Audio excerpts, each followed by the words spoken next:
కీర్తనలు 51 అధ్యాయం. దేవా, నీ కృప చొప్పున నన్ను కరుణించుము. నీ వాత్సల్య బాహుల్యము చొప్పున నా అతిక్రమములను తుడిచివేయుము. నా దోషం పోవునట్లు నన్ను బాగుగా కడుగుము.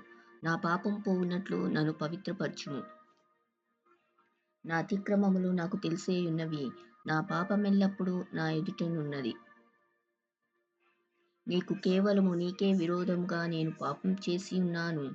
నీ దృష్టి ఎదుట నేను చెడుతనం చేసి ఉన్నాను. కావున ఆజ్ఞ ఇచ్చినప్పుడు నీవు నీతిమంతుడుగా అగపడుదువు. తీర్పు తీర్చినప్పుడు నిర్మలుగా అగపడుదువు. నేను పాపములో పుట్టినవాడను. పాపంలోనే నా తల్లి నన్ను గర్భమున ధరించెను. నీవు అంతరంగంలో సత్యము కోరుచున్నావు. ఆంతర్యమున నాకు జ్ఞానము తెలియజేయుదువు.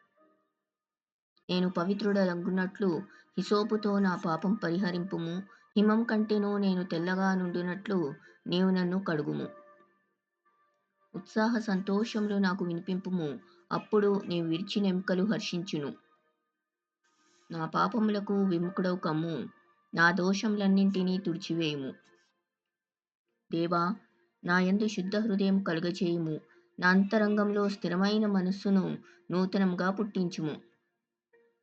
నీ సన్నిధిలో నుండి నన్ను త్రోసివేయకుము. నీ పరిశుద్ధాత్మను నా యొద్ద నుండి తీసివేయకుము.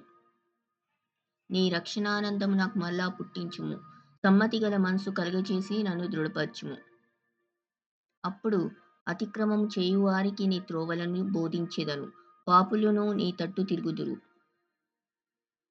దేవా, నా రక్షణకర్తయగు దేవా, రక్తాపరాధము నుండి నన్ను విడిపింపుము. అప్పుడు నా నాలుక నీ నీతిని గూర్చి ఉత్సాహగానము చేయును. ప్రభువా, నా నోరు నీ స్తుతిని ప్రచురపరచినట్లు నా పెదవులను తెరువుము. నీవు బలిని కోరువాడవు కావు. కోరిన ఎడల నేను అర్పించుదును. దహన బలి నీకిష్టమైనది కాదు.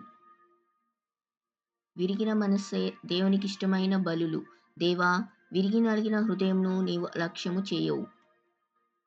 నీ కటాక్షం చొప్పున సియోనుకు మేలు చేయుము. యెరూషలేము యొక్క గోడలను కట్టించుము. అప్పుడు నీతియుక్తములైన బలులను, దహన బలులను, సర్వాంగ హోమమును నీకు అంగీకృతములగును. అప్పుడు జనులు నీ బలిపీఠం మీద కోడెలను అర్పించెదరు.